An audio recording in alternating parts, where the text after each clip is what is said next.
নমস্কার, তোমাদের সবাইকে সানা স্মাইল এডুকেশন সেন্টারে স্বাগত জানিয়ে আজকের ক্লাসটি শুরু করছি। আজকে তোমাদের সঙ্গে আলোচনা করব তোমরা যারা ষষ্ঠ শ্রেণীর দ্বিতীয় পর্যায়ক্রমিক মূল্যায়ন পরীক্ষা দেবে তোমাদের জন্য রায় ও মার্টিন প্রশ্নবিচিত্রা থেকে আজকে আলোচনা করব ষষ্ঠ শ্রেণীর ইতিহাস বিষয়ে মডেল নাম্বার 5 অর্থাৎ 5 নম্বর স্কুলের যে সমস্ত ছোট ও বড় প্রশ্নগুলি আছে তার সমস্ত প্রশ্নের উত্তরের সমাধান করে দেখাবো। চলো দেরি না করে মূল বিষয়ে যাওয়া যাক। প্রথমে আমরা সমাধান করব। দেখো কি আছে, একে সঠিক উত্তরটি নির্বাচন করো। কি আছে দেখো, একে আদি বৈদিক যুগের প্রধান সম্পদ ছিল, সঠিক উত্তর হবে গবাদি পশু, অপশন ডি। দুয়ে দেখো খ্রিস্টপূর্ব 6ষ্ঠ শতকে ভারতীয় উপমহাদেশের মূল রাজনৈতিক কেন্দ্র ছিল, সঠিক উত্তর হবে গাঙ্গেয় উপত্যকা, অপশন সি। তিনে দেখো ত্রিপিটক লেখা হয়েছিল, সঠিক উত্তর হবে পালি ভাষায়, অপশন সি। চারে দেখো আজীবিক গোষ্ঠীর প্রতিষ্ঠাতা ছিলেন, সঠিক উত্তর হবে গোশাল, অপশন এ। পরবর্তী দেখো দুই একটি শব্দে উত্তর দাও। একে আছে আবেস্তার শ্রেষ্ঠ দেবতাকে, উত্তরটা লিখবে আহুর মলতা। দুয়ে দেখো ইনামগাঁও কোন নদীর তীরে অবস্থিত, উত্তরটা লিখবে গোড নদীর ডান তীরে অবস্থিত। তিনে দেখো বজ্রীদের রাজধানী কোথায় ছিল, উত্তরটা লিখবে বৈশালী। চারে দেখো চতুর্থ বৌদ্ধ সঙ্গীতের সভাপতি কে ছিলেন, উত্তরটা লিখবে বসু মিত্র। পাঁচে দেখো দক্ষিণ ভারতের অবস্থিত একমাত্র মহাযান পথটির নাম কি, উত্তরটা লিখবে অসমক।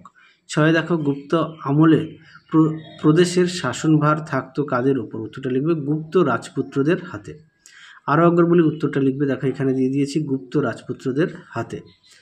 সাথে দেখো জুনাগড় লিপি থেকে কোন রাজার কাহিনী জানা যায়, উত্তরটা লিখবে শক রাজা রুদ্রদমনের জানা যায়। আটে দেখো ভীম কথপিসেস কি উপাধি নিয়েছিলেন, উত্তরটা লিখবে রাজা ধীরাজ। আরও একবার বলি রাজা ধীরাজ। পরবর্তী দেখো 3 জায়গায় শূন্যস্থান পূরণ করো। একে আছে ঋগ্বৈদিক যুগে লুট করা সম্পত্তি যে প্রতিষ্ঠানের মাধ্যমে ভাগ হতো তা হলো দলপতি। দুয়ে দেখো জৈন ধর্মে উপদেশাবলী দুটি অঙ্গে ভাগ করা হয়। তিনে দেখো পুষ্যমিত্র শুঙ্গ মৌর্য সম্রাট হন 187 খ্রিস্টপূর্বাব্দে। চারে দেখো দেবানংপিয় উপাধি ধারণ করেন, উত্তরে লিখবে অশোক। পাঁচে দেখো প্রাচীন ভারতের বহু প্রচলিত একটি মুদ্রা ছিল যার নাম নিষ্ক। চার জায়গায় দেখো সংক্ষিপ্ত উত্তর দাও। একে আছে বৈদিক সাহিত্য বলতে কি বোঝো। দেখো উত্তর তোমাদের আগের ভিডিওতে আমরা সাজেশান দেওয়া আছে সমস্ত বিষয়ে। সেকেন্ড ইউনিট টেস্টে তোমরা যারা এখনও দেখোনি আমাদের প্লে লিস্টে সাজেশানটা দেখে নিও।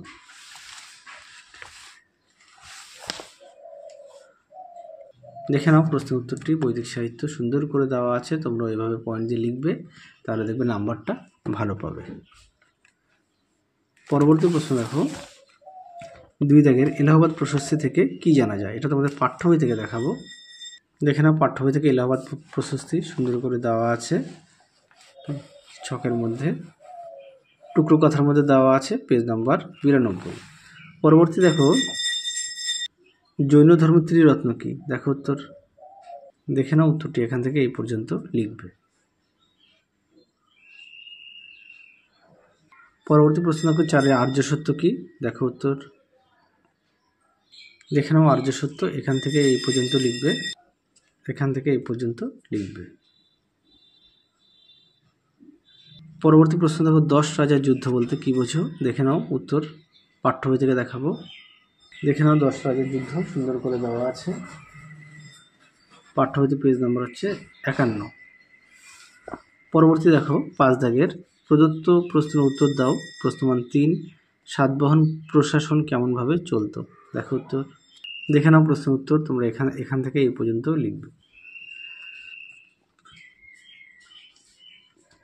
পরবর্তী প্রশ্ন দেখো 6 দাগের নিচের যে কোনো 4টি প্রশ্নের উত্তর দাও। একে আছে মেগালিথ সম্পর্কে টিকা লেখো। দেখো উত্তর, দেখে নাও মেগালিথ সম্পর্কে দেওয়া আছে, তোমরা পুরোটাই লিখবে, এই পর্যন্ত লিখবে। পাঠ্য বই পেজ নম্বর হচ্ছে 61।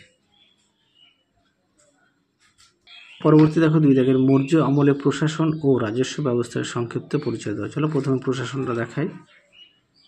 দেখে নাও প্রশ্ন উত্তরটি সুন্দর করে দেওয়া আছে, দেখে নাও।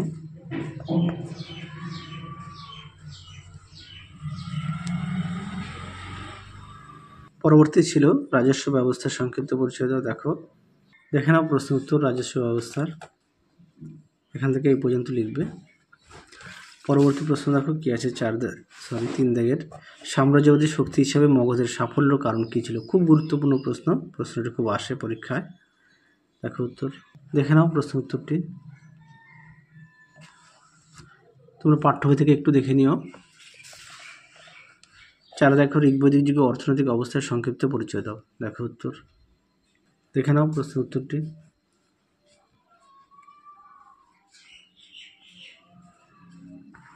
দেখে নাও, এই পর্যন্ত লিখবে।